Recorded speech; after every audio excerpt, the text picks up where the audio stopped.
Hi. Hi.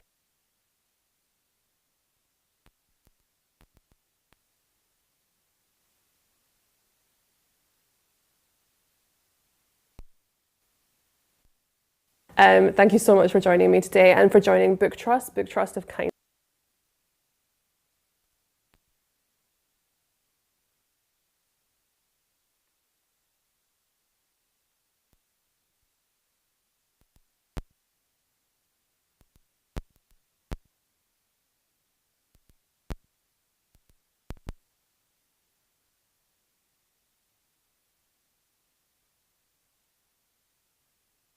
answer you would like to pick, tell your teacher or your guardian, and they will enter the answer. And we will hopefully, technology willing, we will hopefully have that answer session together. So that's just a warning for you if you're watching that we are going to have live multiple choice questions coming up.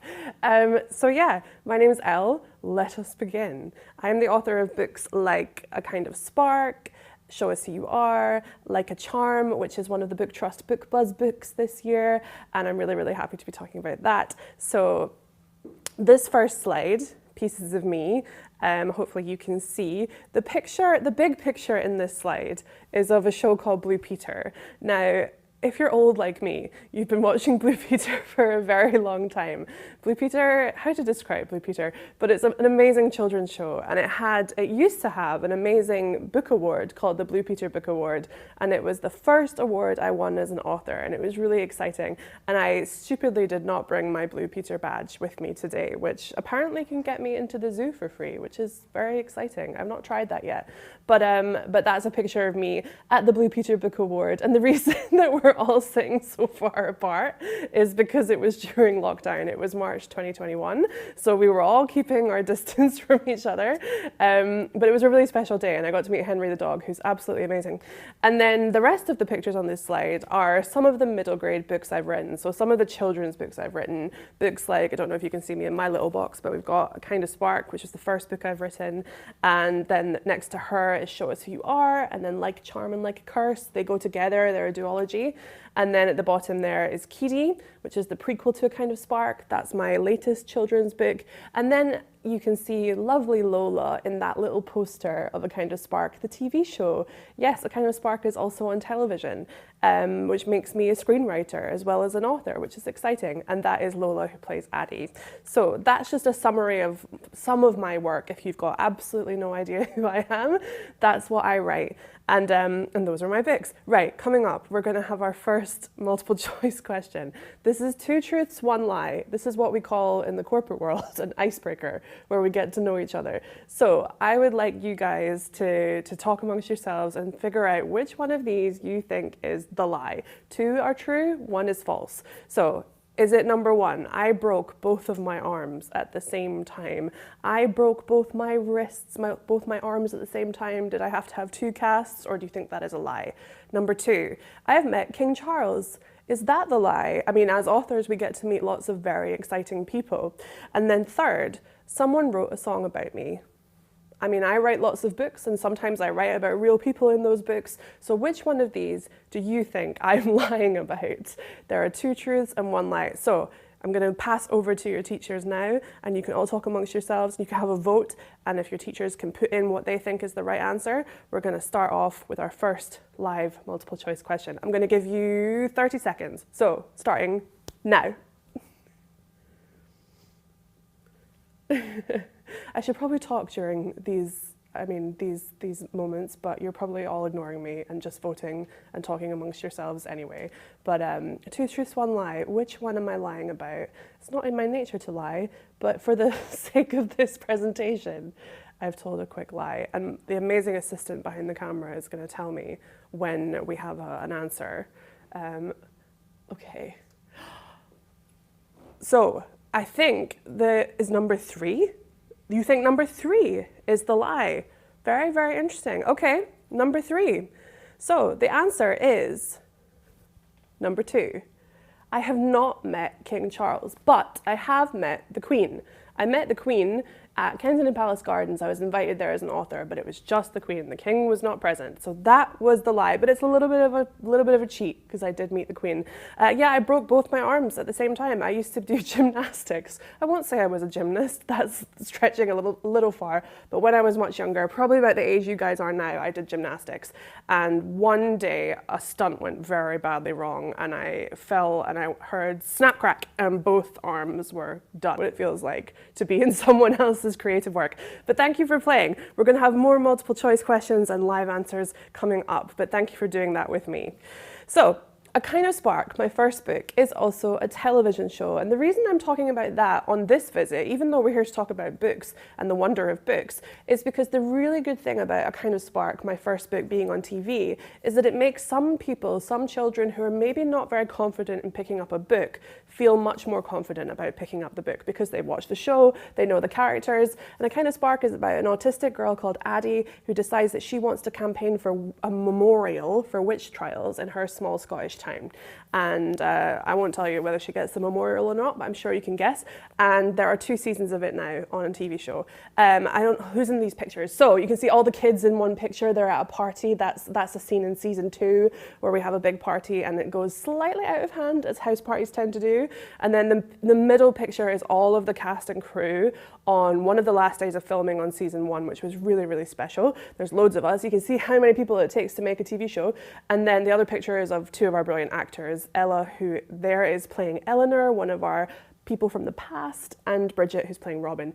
Now, the really cool thing about this show, and I probably should have said this about myself as well, is that we have lots of autistic actors in the show because the characters, Addie, Keedy, they are autistic, and the show is all about an autistic girl learning how to kind of be happy with who she is as an autistic person, because I'm autistic too, if you didn't know that. If you know me, you will absolutely have already known that, but I am an autistic author. Autistic means that I have a brain that works a little bit differently, I process things differently, sights and sounds and noises, everything is a lot more intense for an autistic person sometimes. I learn in a different way. It's just having a slightly different brain. And I always make sure that my books, whether it's A Kind of Spark or Like a Charm, I always try and make sure that my books have neurodivergent characters, which means different brain. So it was the same with the TV show, and we luckily were able to have some fantastic autistic actors in the show because I really wanted people playing autistic characters, I wanted them to know what it was like. So that was a really cool thing. So this slide here, what am I thinking? That's me, if you couldn't work it out. I wasn't wearing my glasses, and I like to think that I'm a bit like Superman or Clark Kent. When I take my glasses off, I look very different, but not really. But that's me. That's me on one of the last days of filming. We were filming the 10th episode of A Kind of Spark season 1, and it's a big crowd scene where we're having a vote. We're voting for whether or not Addie, the main character, is going to get her memorial for the witches. And what I was thinking in this moment, and one of the questions I get asked the most as a children's author who has a book that's been made into a TV show is, what does that feel like? And it's such a simple question, but it's a very complicated answer. It feels very strange. Because A Kind of Spark, like a lot of my books, is inspired by my life in some ways, by the people I know, by family, by the people I've grown up around. The village in A Kind of Spark is called Juniper. I am from a village called Juniper Green. There's really no difference.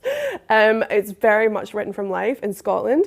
And so in this moment, we're about to film, you can see the clapperboard is there.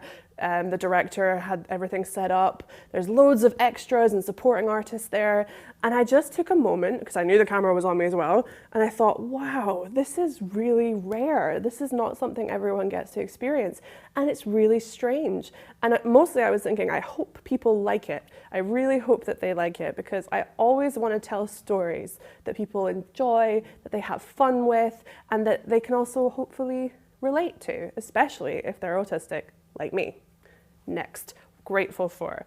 Okay, if you've watched the show, you'll know who this picture is. That's me and Georgia, who plays Keedy. Keedy has a whole book all about her, and Georgia is a phenomenal Keedy. I'm really, really happy that we got to cast her, this amazing autistic actor, as this autistic character that means so much to me. And she's so funny and she's so clever, so that's really cool. I'm really grateful that she's in my life along with all the other amazing actors. And then this other picture, this is a memorial, and it's in Stowmarket, which is, I think, in Sussex. I'm Scottish, I don't know England as well as I should, but this is a memorial for witches, and this memorial was campaigned for by young primary school students who read A Kind of Spark. And they read A Kind of Spark, and like Addie, they felt really empowered, and they wanted to help change the history of these witches. So they campaigned for their own memorial, and they got it. And that memorial is now in, I think, in Stowmarket Cemetery. But they got in touch and said, we were really inspired, and look, we've made this memorial. And I think it was so emotional for me as the author of A Kind of Spark to see that the book had kind of inspired this level of activism. It was really cool. You guys are young, but you are capable of doing the most amazing things and changing the world, and things like that can change the world. And that was really cool. So as much fun as it is to win awards and meet royal people and do stuff like that, it's never quite as exciting and brilliant as when readers get in touch to say, your character inspired me to do this, or I wanted to do this because I saw it in the book. That is very, very, very cool. So a little bit more about me as an author. I'm a little bit different to some authors you might imagine or you might have already met. As you can see, I'm a Scot. As you can hear, I'm a Scot, which means that I'm from Scotland. Most authors, especially when I was growing up, were either English or American. I didn't hear a lot of authors that sounded like me, even though Scotland has an amazing history of incredible writers. I am autistic and dyspraxic. We've touched on that a little bit, so I'm neurodivergent. Some of you watching will be neurodivergent too. It's a brilliant way to be creative, and it really gives you a brain that is usually very, very good at imagining things and creating things. And I'm the creative kind. So I found out when I was about 9 years old, and I did a lot of occupational therapy, and I didn't really know what it meant. I just knew that I was different. My teachers kept telling me that I was different, and I just didn't know what that meant. So what I do now is try and write books so that people who are like me can kind of understand what it's like a little bit better. And also people who are not like me can understand what it's like. I'm an author and a screenwriter, and I've been lucky enough to win some awards. That's pretty cool. I did years of neurodivergent research before becoming an author. That is true. So before becoming an author, I did some research into how many books have neurodivergent characters in them, children's books specifically. And the number was very, very bad. If we were doing an in-person school visit, this is the moment I usually get my purse and I take out a crisp £20 note and I hold the £20 note up and I say, I will give this £20 to anyone who can guess the percentage that my research found. And no one has ever guessed it. Because it was very, very low. The number, or the percentage I should say, of neurodivergent characters in children's books as of 2018, which is when I did this research, was 0.00001%, which is, that's like zero. That's almost nothing. And I thought that is terrible because there's so many of us and loads of us are neurodivergent and probably don't know it. So I thought we need to get that percentage up. And that's what I do every time I write a book. I think about getting that percentage up. Doing what is right is more important than being liked by everyone. Yeah, that's kind of the thing that I've learned since I was very young, is that sometimes when you feel passionately about doing the right thing, and in my case I feel passionately about neurodivergent children in books, sometimes people don't like it. They can get annoyed, but it's okay as long as you know why you're doing what you're doing. You persevere and you end up meeting people who are really cool and who do like what you're doing, which is really, really cool. So all the jobs I had before being an author, gosh, I've had so many jobs. I was a bartender, I was a bookseller. That was a really fun job, and actually bookselling was where I started to notice that there were not a lot of neurodivergent kids in books, but there were people coming into bookshops saying, where are the stories about people like us? I was a babysitter, and that was when I was quite young, back in Scotland. I worked in an office, which was the worst job I ever had. I hated it. I hated working in an office because everyone spoke in this sort of secret language that I couldn't always understand because they wouldn't say what they meant, and it was really not fun at all working in an office. I used to work in fashion, I used to be a fashion writer. I still do love that. I love writing about fashion. I love clothes. So that was a really fun job as well. So yeah, and I used to live in New York. I did a lot of different jobs when I worked in New York. And I really, really loved living there. And in this picture, you can see that this is me signing some pre-orders at the printers. And I should have climbed on top of that pile, actually. I think it was strong enough to hold me. It was quite an impressive pile. But that's a really fun part about being an author, is signing books. Some books that I love. So this is a strange little quartet. These are all quite different to each other. The first is Mr. Lepraun's Mystery Soup. This is a very new book. It only came out last year. And I have talked about this book to anyone that will listen. It's about a rabbit. It's a picture book, and it's a beautifully illustrated picture book. If you want to read something a little relaxing, or if you just you want to see something with beautiful visual images, this is the exact book for you. I loved it. And it's about a rabbit called Mr. Lepraun, and he is making a special soup. At first he makes it for himself, then he makes it for his neighbors and his family, and then he makes it for the whole world, and everything gets a bit out of hand. I won't spoil the ending, but I loved it, and it really made me think about creativity and burnout, and it was so clever. Brilliant picture book. And then the second one is Charm School. Charm School I read when I was about your age, and it's about a girl called Bonnie, who I have a character called Bonnie, named after Bonnie from Charm School, by the way.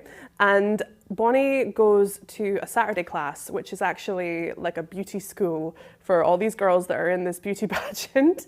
And Bonnie doesn't like beauty pageants. And I just remember the girls, first of all, it was a book about girls and all girls, which was so rare when I was your age. That was very cool.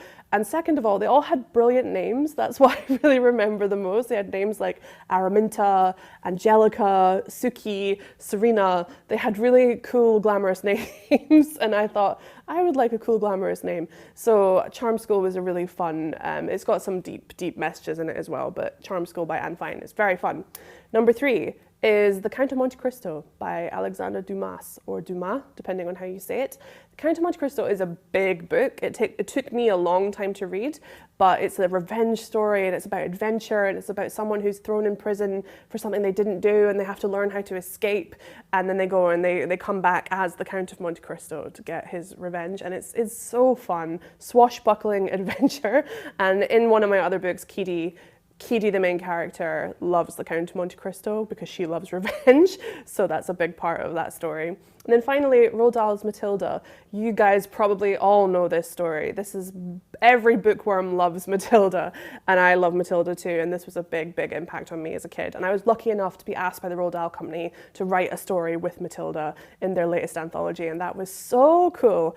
I cannot tell you how cool that was, so Matilda is my 4th choice. So those are some books that I love. The books that you read now when you're young, they're the books that are going to stay with you for the rest of your life, so it's very cool, and I'm really hoping that some of you will pick some of these up. Book that represents me. So I got asked this question by BookTrust, and I thought about Kiri, which is my 5th children's book, and it is the prequel to A Kind of Spark. It's meaning that it happens before A Kind of Spark, when Addie's sister Kiri is 14. And Kiri is got main character syndrome, I would say, and she makes a lot of bold choices at school. She sets up an anti-bullying agency at school for a little bit of cash on the side because she's saving for something, non-violent approaches only, and she helps deal with some of the bullies at school, which she thinks is a really helpful thing to do, but the teachers are a little bit dubious about her intentions. And it's about a 14-year-old autistic girl dealing with all the things that autistic girls deal with when they're 14, dealing with things that all girls deal with at 14, changing friendships, bullies at school, that one teacher that you maybe don't like as much as all your other cool teachers, and also her little sister Addie. It's about that relationship blossoming, and it was for all the fans of A Kind of Spark to visit this character that a lot of them loved so much, and it was really cool. And I feel like it represents me because Kiri makes a lot of mistakes. She isn't always she doesn't always make the right decision. And I think that's so important. It's important to remember that we're allowed to make mistakes, and Kitty certainly makes mistakes. And then, I don't know, you guys may recognize this other picture on the slide as our famous green girl, but Wicked, the musical, I'm so old. I saw it when it first came out in 2003. That's how long ago it was. And I remember my dad took me to see it, and I was having a tough time at school. I was the same age as Kitty was. I was about 14, and I was having a really tough time. And I was being bullied, and I was actually struggling to go into school. I found it really hard. And my dad took me to see Wicked. And I remember the minute that green girl runs out on stage, I thought, oh my goodness, this is perfect. I loved it. And when the curtain came down at the end of Act 1, after Defying Gravity, my dad turned to me and he went, "That's you." And I just had never felt that feeling before. I felt that Elphaba understood exactly what it was like to feel like an outcast. Because sometimes you do when you're autistic. Your brain works differently, and you're usually the only one of your kind in your classroom, unless you go to a really cool school. And so I knew what it felt like to be on the outside. So while the whole world now gets to enjoy Wicked, I have been on this Emerald City train for a very long time. So yeah, Wicked also, the musical, I feel represents me a lot, but Kitty and Elphaba, I think, would get on really well. And there's a little bit of Wicked in everything that I write too, as well, especially the TV show. We have a lot of green smoke at one point, and I was so thrilled that we got it because I said that's very Wicked. Okay, this is slightly less fun, but I do think it's important to talk about things that are said to me as an autistic person. Number one, are you slow? I get this, I've had this a lot. I got this more when I was younger because school was tough when I was, when you're autistic. You are dealing with big, bright lights, there's lots of noise, there's lots of people want you to make eye contact all the time, they want you to prove that you're listening, and sometimes you listen in a way that looks a little bit different to other people. You've got to keep on top of all your classes. School's challenging for anybody, let alone someone who is autistic and dealing with a lot of their environment in a different way. So people would often say to me, "Are you slow?" Because I had to do things in my own space, in my own time.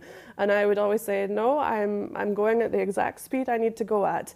And actually there's a brilliant Polynesian word, which is takiwatanga, which means in their own space and time. And that's what the Polynesians used to call autistic people. They would say takiwatanga.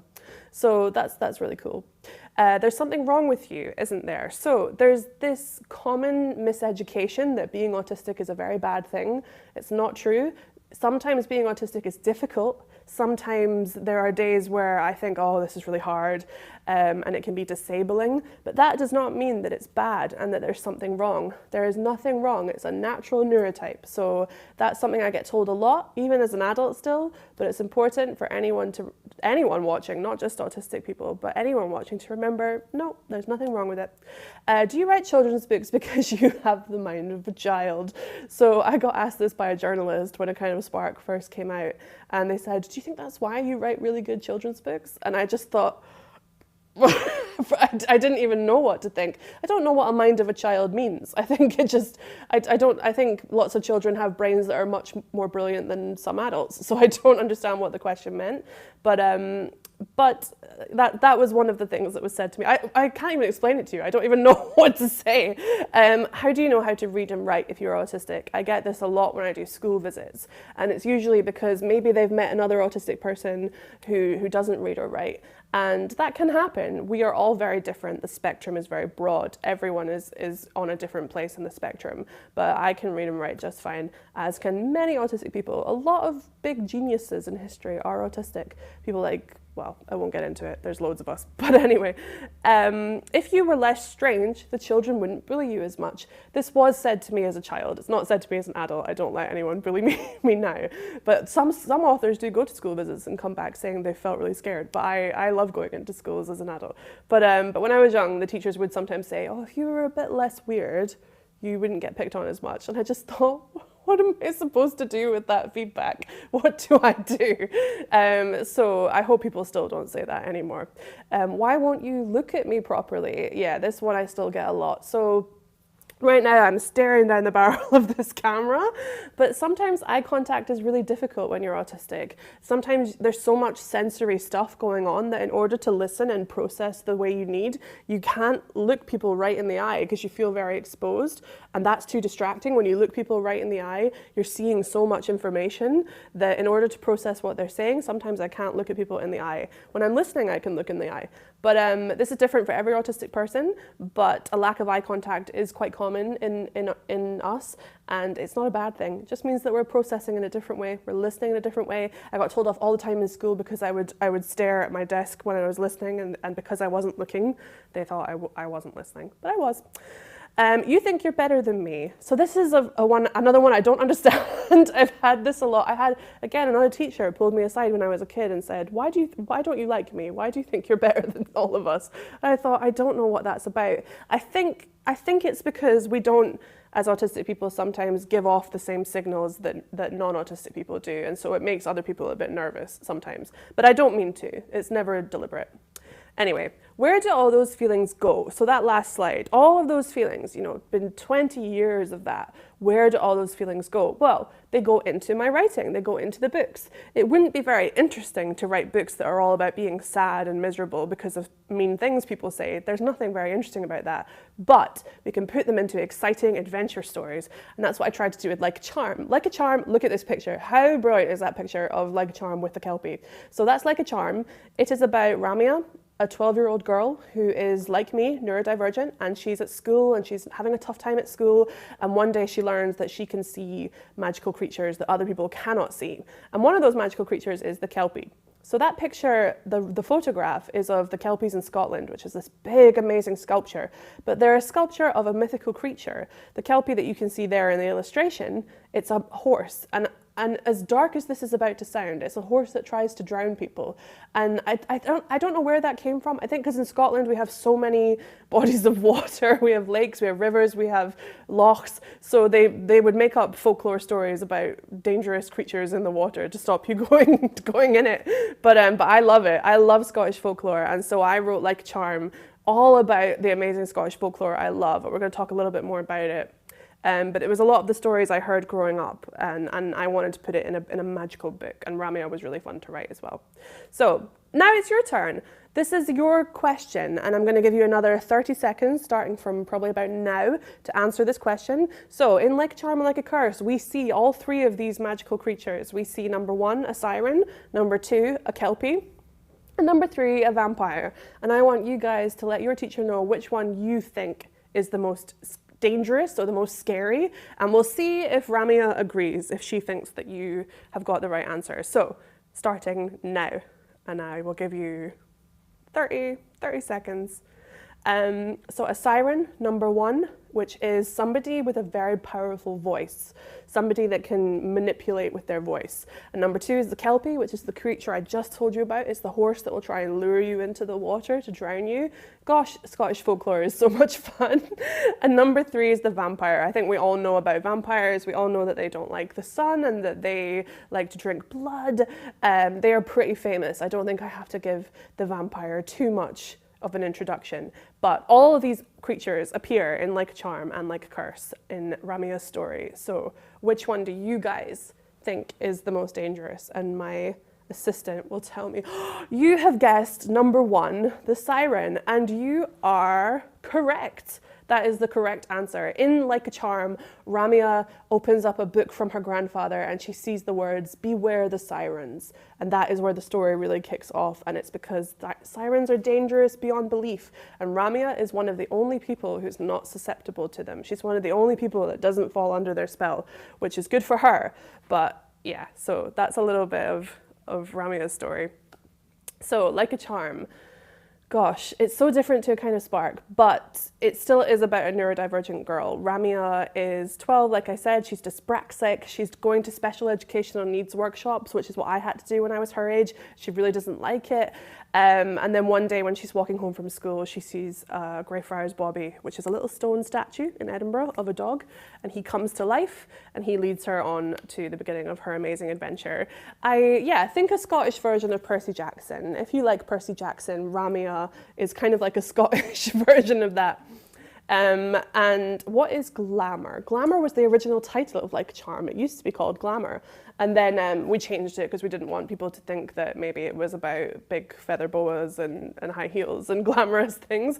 But in this case, glamour is the magic that supernatural creatures use to disguise themselves. So we have a vampire that works in a library, but of course he doesn't want everyone in Edinburgh to think that he's a vampire. So he uses glamour to disguise himself. He hides his fangs. He makes him look a little bit less pale, and he tries to pass as normal. And we have the trolls as well. They have to hide their tails and their ears. So they use glamour to make themselves appear normal.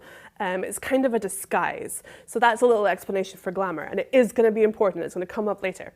And then Edinburgh cameos. So yeah, I wanted to write a book that set place in the real city of Edinburgh so that people can go and touch all of the real places in the book and they can see it. So we've got the Grassmarket, we've got the National Library of Scotland where the vampire works, like I said. We've got Avizandum, which is a bookshop that's on Candlemaker Row. Greyfriars Bobby is in it. I wanted to put real places and cameos from Edinburgh so that people would recognise it. And what's really cool now is that we get, whenever I go home to Scotland, we do guided tours of Like a Charm around Edinburgh, and people go and touch all of the places that are mentioned in the book, which is super cool. I wanted it to be a magical story set in a real place so that you guys could go and see all of the locations. And it's all about kind of finding your own magic. Ramia learns that she has a supernatural power that she never imagined. And yeah, she's also dyspraxic, so that's part of it too. Over to you now. This is a task that you guys are going to do yourselves.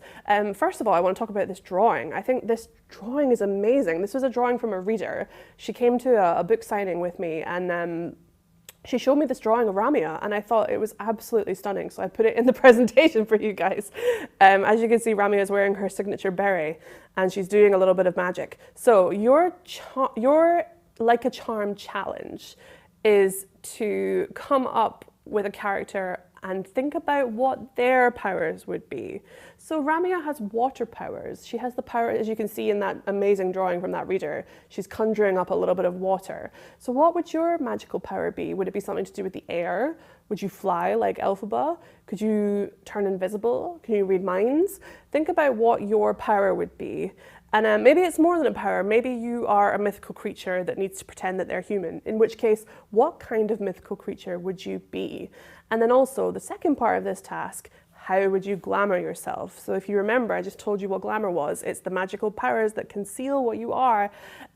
What kind of glamour would you use to hide whatever it is you have, what magical power you have, or whatever magical creature you are? Remember, imagination has no rules. There is no right, there is no wrong. Whatever you think, that is what works best. So this is a little task for you guys to do after our presentation, and I hope you have fun doing it. And if you are an amazing artist, you can draw as well. I wish I could do that. I wish I could draw like this, but I cannot. And then next, I would say the next part of that task for the Like a Charm task is a setting.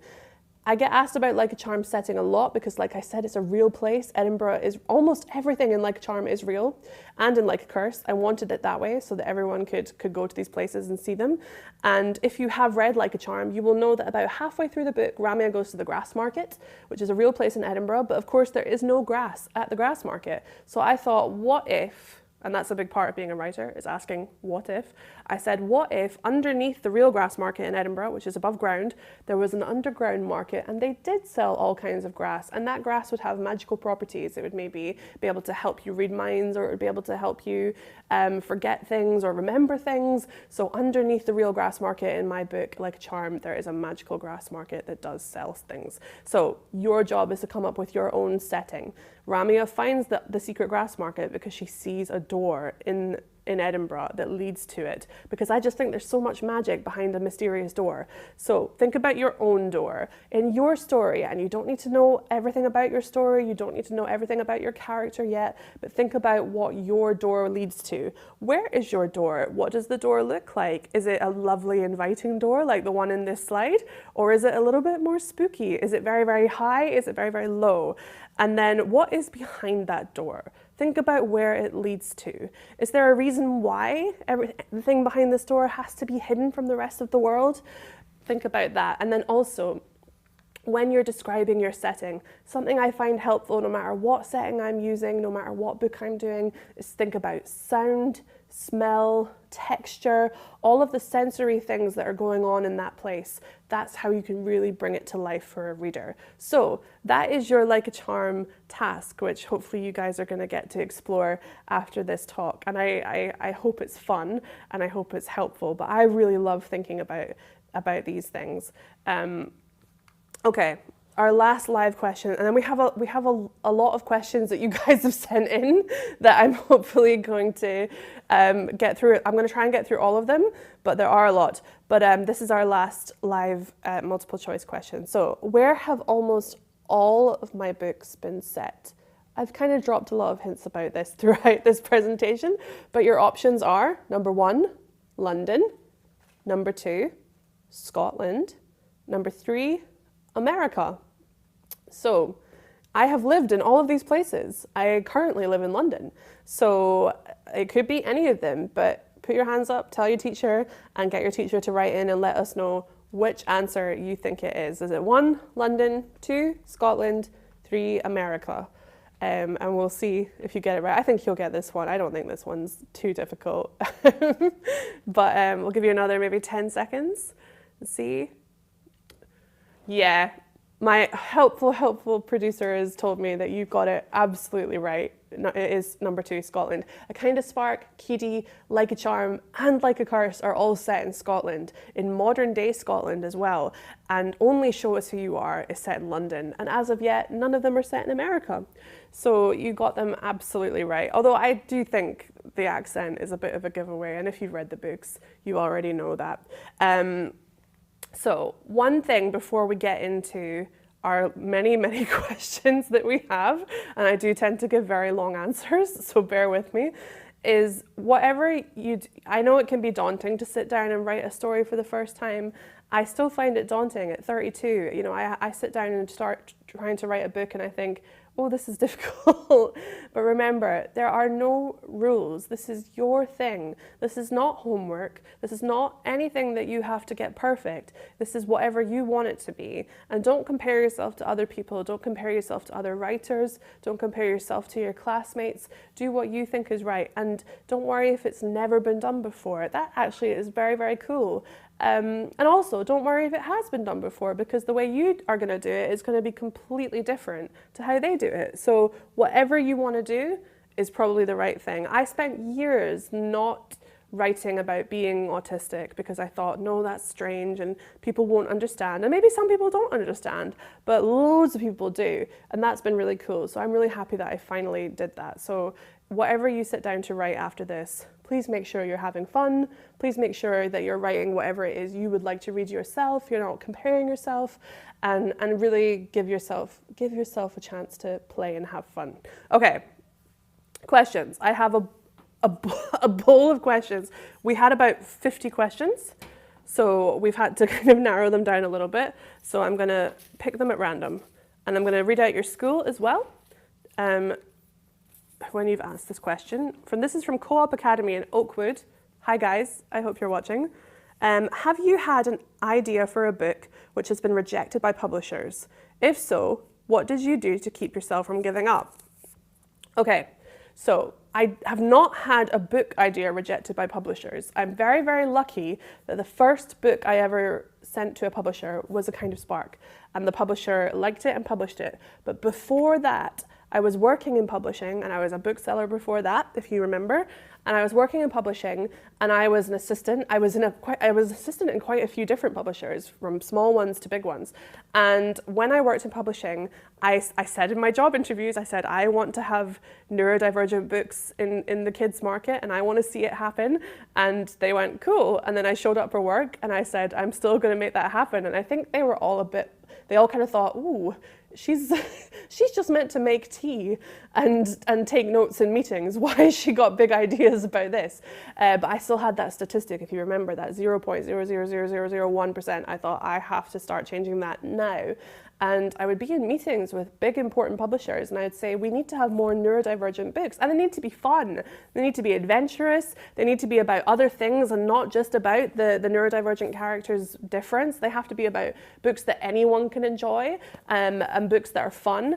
And they all were very against it. And they said things like, well, nobody would buy that, and nobody that's such a niche that nobody cares about, and it was really upsetting. And so that felt like a rejection. It wasn't an idea for a book, but it was a dream, and they were rejecting it a lot. And they told me, oh well, this country wouldn't like it, and this other country wouldn't like it, and then finally, the thing that changed my life and that I'll never forget is that one publisher said, oh, it's really nice that you care about that stuff. That's really nice. But those people don't read books, let alone write them, which I will never forget. That is burned in my brain, and it's on my wall at home. I will never forget it, because it's not true either. A Kind of Spark has just sold over 100,000 copies. So I think people do read about us, and they do want to read about people like us. And like I said, we're on TV, which is even cooler. People get to see it even if they don't read it. So that felt like a rejection, but it's also what changed everything, because I thought, I don't want to make tea for people like this anymore. I want to go out and actually start trying to make things happen. So thank you for that question. Next from the bowl, let me not drop that on the floor. From Hanslope Primary School. How hard was it writing your book for screen? Did you have to change any major details? Thank you very much, Hanslope. Yeah, so I was a screenwriter on the show, so I was in charge of a lot of stuff, and I got to have the final say over what made it into the show. What did we have to take away? I don't think we had to take out too much of the book, although some readers will disagree and they'll be really annoyed that the character that had one line wasn't in it. But we had to add some characters. We had to add Frank, who is Nina's boyfriend and played wonderfully by Zach, and he actually became a fan favorite very quickly. And what was actually really cool is that we talked about, the book is all about witch trials. So we talked about, what if we had flashbacks to the witch trials? What if we had a 1600s storyline? So we did. We had a 17th century storyline, which we would have flashbacks to, and we saw those characters in the time of witch trials, and it was fun. And like I said, we had a lot of green smoke at one point, very Wicked inspired. That was really cool. So we actually got to add more stuff than take away. And obviously season 2, I had to just sit down and write a whole new storyline. So that was really, really, really cool. Yeah, I got to add stuff rather than take away, which is great. Okay, next question. Ooh, this is from Queensgate Junior School. Hi guys. Was it hard for you when you were growing up with autism? What was your experience in school like? I like the way that question is phrased, as if growing up with autism, as if we were like buddies, like just two people together. Growing up autistic is how I would say it. Was it hard? Yes, it was, because most people in the world are not autistic. So even people who are really, really nice and lovely still can struggle sometimes with how different we sometimes are, and that's not always fun. It sometimes feels like you're I don't know, like a duck and everyone else is a swan, or everyone else kind of has a script that they've memorized and you are trying to go off the cuff. And the way I described it in one of my books was that it's like you are being led out on stage and there's 3,000 people watching, and they sit you at a piano and then they say, okay, start playing. And you've never played the piano before, and you just think, I don't know how to do this, and everyone else is playing really well. So yes, it was hard, and there was bullying and there was not nice stuff, and I think that's kind of why I write the books that I do. I try and make them fun. I try and make them engaging. It's no fun dwelling on the not fun stuff, but that was a big part of growing up. That is true. So, hang on, who's next? Again, Co-op Academy in Oakwood. I'm not playing favourites. This was the one I picked. If you could spend a day with one author, alive or dead, who would it be? Why would you choose them, and what would you want to talk about? This question is so good. Oh my goodness. There's so many answers. I would love to talk to Jane Austen. I would love to talk to Charles Dickens. I would love to talk to Dumas, who wrote Monte Cristo. Modern day authors, who would I love to? Oh, that is difficult. I think I would love to meet Anne Fine, who wrote Charm School, because I've read so many books of hers when I was younger. Luckily, I get to meet a lot of my heroes in this job. I got to meet Mallory Blackman, which is unbelievable because she's the best, and Jacqueline Wilson as well. I met Jacqueline Wilson in a green room at a book festival, and I read every Jacqueline Wilson book when I was your age. And she came into the green room, and I just started going, I just want to say, I love you so much, and I think your books are life-changing, and you're my and she looked really alarmed. She sort of backed away a little bit, like, oh dear, she must get it a lot. But that was really cool. I'd love to meet Jacqueline Wilson just to apologise and say I'm sorry that I overstepped and got emotional. Okay, next. We have so many questions. I'm going to try and get them all. This is from Manor Primary School in Dagenham. Hello.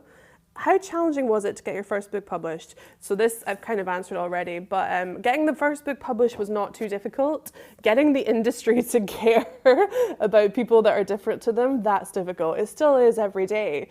I still have to get on the email and let translators, people who translate my books into other languages, please use this word. Don't say that we have a disease or that we're not well. I have to. It's every single day in this industry. I'm trying to remind people that being autistic is nothing bad or shameful, and I'm trying to get everyone on board. But we'll get there. We will do it. Okay. This is from Tilbury Pioneer Academy, 5C. What does your day-to-day look like?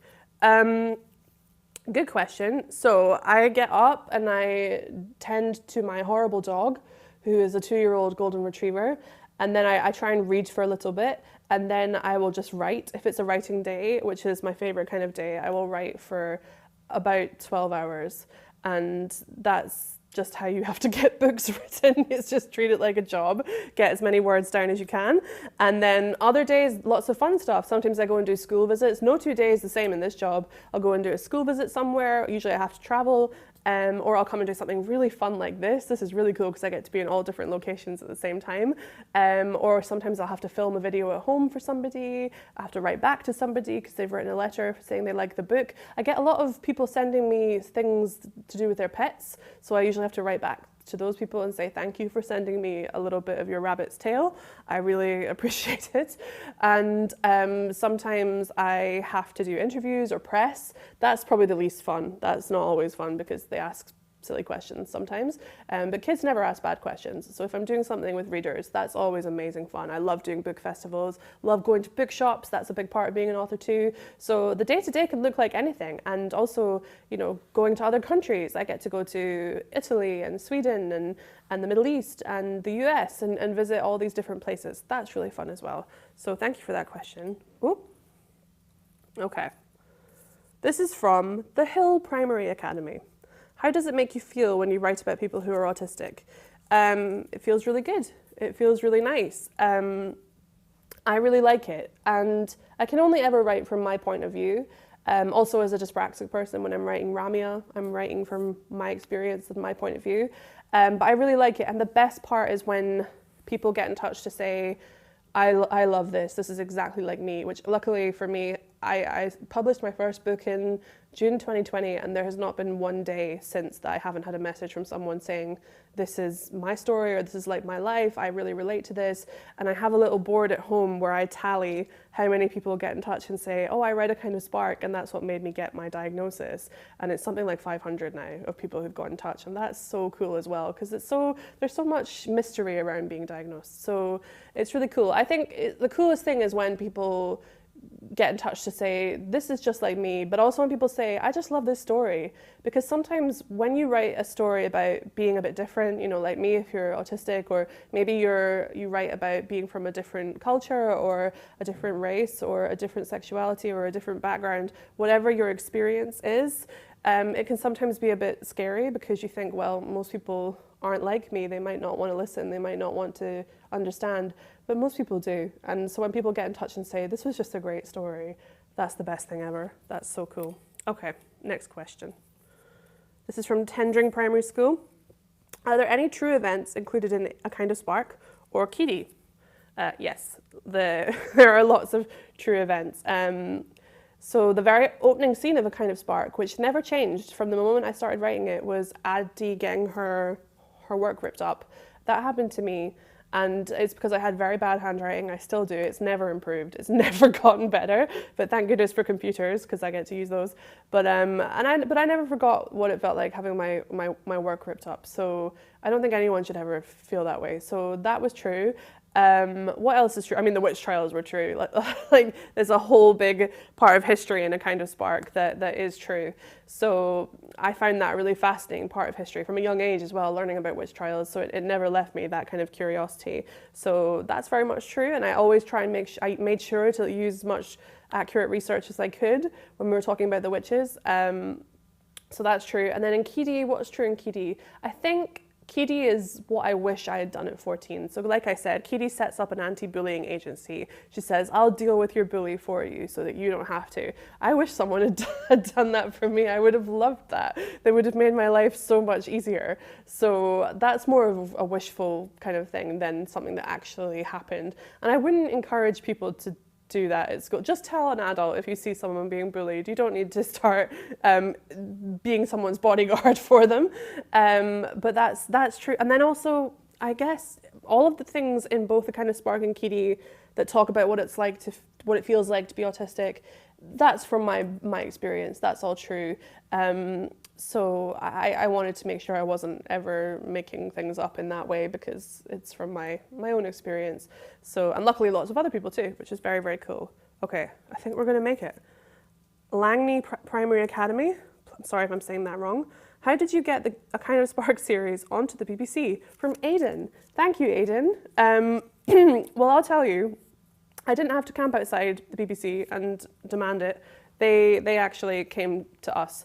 And lots of people wanted to make A Kind of Spark, and 9 Story and the BBC ended up making it because they were the ones that said, we will get autistic actors, not just for the autistic characters, not just for Addie and for Keedy and for Eleanor and Bonnie, but for a lot of the other characters too. So characters like Nina, who's played by Caitlin. Caitlin's also autistic. So lots of the non-autistic characters are played by autistic actors too, which is super, super cool. And it was really important to me that we did that we had an authentic cast, because I'm sure non-autistic people could have done a lovely job, but I just really wanted to give that opportunity to autistic actors. And luckily we found the most incredible, one of our, Lola, who plays Addie, has got an Emmy nomination, which if you don't know about television may not mean a lot, but to me, I think she is the first openly autistic actor to be nominated for playing an autistic character. And that's history, like that's the door open, and that's so, so cool. And the day that she found out, she was the only one that was calm. Everyone else was absolutely hitting the ceiling. So working with the BBC was really cool because they enabled that to happen. They made it possible because they let us have the most amazing neurodivergent cast and crew. So yeah, I didn't have to beat down their door. We were happy to work together. But great question, Aidan. Thank you so much. Again from Tendring. I'm got my favourite schools, clearly. How do you feel when you're writing? How do you feel when you're writing? That's a great question. So sometimes it feels like stimming, which is a thing that autistic people do when they've got big emotions. It can feel like you have electricity in your hands. I kind of describe it like that. It is like finding electricity, and writing feels like everything's going right and everything's clicking. And it feels like disappearing, and it also feels like being seen, which is kind of like maybe complicated, but that's what it feels like. And for me, I really struggle with speech. I struggled when I was younger, and I still do as an adult sometimes, but I'm much happier writing. I feel like I can communicate much better if I write things down than when I speak. So I feel really freeing when I write. I feel like I've kind of been let loose a little bit. So it's good feelings, basically, all good things. Although when you're in the middle of a draft, you've written half the story and you're in that soggy middle bit, that's when it can be really hard, and it stops feeling very inspiring and very nice, and it starts to feel like real work. So if you ever are writing and you get to a wall and you think, oh, but Elle said that writing felt like being free and being great, ignore me, because when you're in that middle bit, that's when all the good stuff stops and the hard work begins. But that's totally normal. That's very normal. Okay. From Manor Primary School in Dagenham again. Which genre do you enjoy reading the most? So, I don't know if you can see on that shelf, there's a book called Some Like It Cold. That is my YA book, so it's for older kids.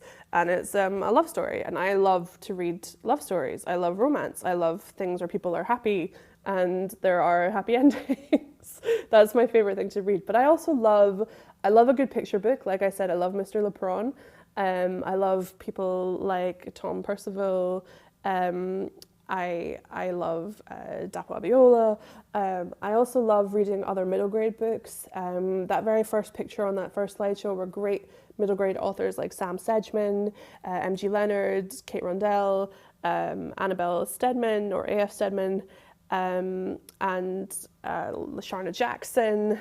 And like I have so many people working alongside me in middle grade whose books I absolutely love. Jennifer Bell, I love. Ross Montgomery. There's so many amazing other children's authors. So I love to read what they're writing as well. And I love to read other YAs as well. I'll read anything except horror, I think. Horror is the genre, which is the genre that you guys are all writing. Whenever I go into a school, I say, what are you writing? They're like, I'm writing a horror book. So I'm really sorry. That's probably not my favorite genre, but maybe I'll read what you guys write. When you get your books published, send them to me and win me over. Okay, the last question. I promised that we'd make them all. Heartsdown Academy. Which idea came first when you were writing? The setting of Edinburgh or the magical creatures? I'm guessing this is about Like a Charm, as there aren't any magical creatures in a kind of spark or my other books.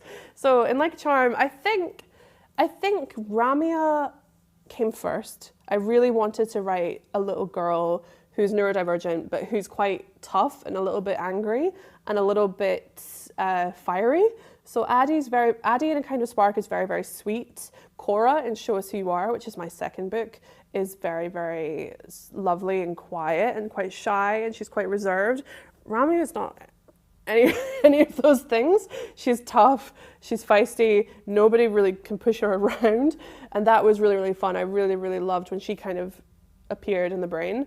So I thought, I can't wait to put you in something. And then I thought, I want to write about Edinburgh, but I want to write about Edinburgh's duality, about the darkness and the cobblestones and the folklore and the ghost stories and all of the things that make it such a cool city to live in, all of the history of it. So they both kind of came at the same time. And as you can see in the, if you can see this cover in the little box I'm in, we've got Greyfriars Bobby on the front. And I just wanted to write an homage to my hometown, because the funny thing is, lots of people want to write about Scotland, lots of people who are not Scottish, but they don't want to write about real Scotland. They want to write about a made-up Scotland with sort of purple hills and things that aren't real.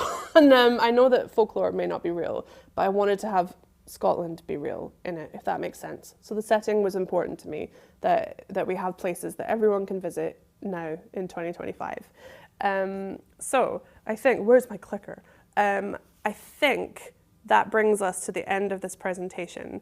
And I just want to say a big, big thank you to BookTrust, as well as Enterprise, for supporting this BookTrust Represents.